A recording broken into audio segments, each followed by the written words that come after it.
അതെ, നമ്മുടെ പാലക്കാട് ഗണേശോത്സവം ആവാറുണ്ട്. ഈ കാണണ്ട അടിപൊളി വെറൈറ്റി കളറോ ഗണപതികൾ എല്ലാം എവിടെ കിട്ടും? വരി പറഞ്ഞുതരാം.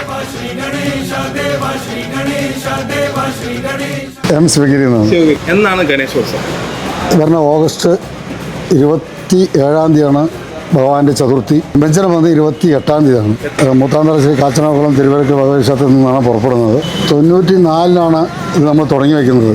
അന്ന് നമ്മൾ ആദ്യമായിട്ട് നമ്മൾ തുടങ്ങിയത് തന്നെ ഒരു ഗണപതിയില്ല, മണ്ണിലായിരുന്നു. പാലക്കാട് നിന്ന് നമ്മൾ തുടങ്ങി വെച്ച വിഗ്രഹം കേരളം മുഴുവനും നമുക്ക് ഗണേശ വിഗ്രഹം കൊടുക്കാൻ നമുക്ക് സാധിച്ചിട്ടുണ്ട്. തൃശ്ശൂർ 100-110 ഉണ്ട്, ഒറ്റപ്പാലം 100-110 ഉണ്ട്, തിരുവനന്തപുരത്തുണ്ട്. 3 അടി മുതൽ 16 അടി വരെ വിഗ്രഹങ്ങൾ ഇവിടെയുണ്ട്. വിമേശ ഇന്നത്തെ കാലഘട്ടങ്ങളിൽ ഈ കാലഘട്ടങ്ങളിൽ അങ്ങനെയാണ്. 17-ാം തീയതി വ്രതക്കാപ്പാണ്. വ്രതക്കാപ്പ് കഴിഞ്ഞാൽ 18-ാം തീയതി ഉത്സവം സ്റ്റാർട്ടിങ്. 200 ഗണപതി 1 മണിക്കൂർ കൊണ്ട് വെള്ളത്തിൽ നിമജ്ജനം ചെയ്യും. അതെ, ഭഗവാൻ അലിഞ്ഞു പോവുകയാണ്. ഇവിടെ 250ഓളം ഗണപതി ഉണ്ട് നഗരത്തിൽ മാത്രം. നഗരത്തിൽ നിന്നാണ് ഞങ്ങൾക്ക് പറഞ്ഞത് 6 പഞ്ചായത്തിൽ നിന്നാണ്. കൊടുവായൂർ, തേങ്കുറിശി, കുഴമന്നം, കുത്തനൂർ ഇങ്ങനെ വരുവാണെങ്കിൽ പുതുപ്രകാരം അത്താത്തറ അങ്ങനെ മേലാമ്പൂർ ജംഗ്ഷനിൽ ഒന്ന് ചേർന്ന് സംഘം വെച്ചിട്ട് അവിടെ നിന്നാണ് ജില്ലാ കമ്മിറ്റി ഗണപതി ഫ്രണ്ടിൽ പോവും.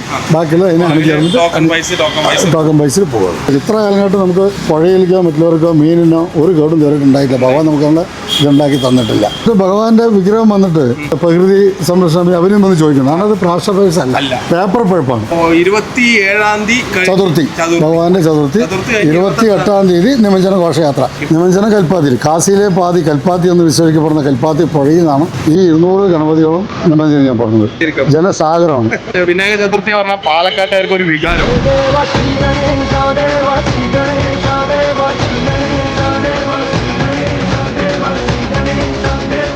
നമ്മുടെ ഗണേശ വിഗ്രഹം കാണണമെങ്കിൽ ലൊക്കേഷൻ ഒന്ന് പറഞ്ഞു. ലൊക്കേഷൻ വന്നിട്ട് നൂറിന് ഷൊർണൂർ റൂട്ടിൽ.